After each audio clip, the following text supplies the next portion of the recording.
The most common question I always get is, what is the best vacuum out there? And I get this from my friends, I get it from relatives, and of course we get it from customers all the time. The answer to that question is not so simple.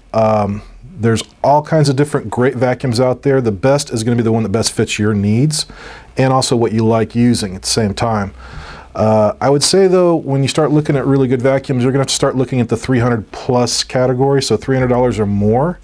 And you're going to start identifying exactly what you need in that, whether you're going to be using on what type of carpets, whether you have pets or not, how big is your house, what you've been using in the past, what do you want quality-wise. So there's a lot of different brands and things out there that can help with that. But the big thing you have to ask yourself first is, what is it you're wanting?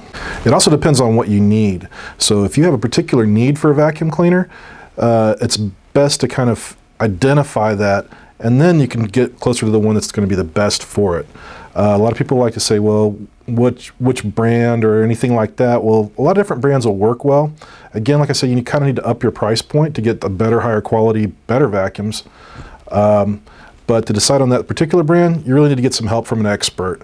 But they're going to ask you, what is it you're looking for? What are you wanting? What is it you don't like about your current vacuum? And what's it not doing for you? And that helps you find what the best vacuum is for you.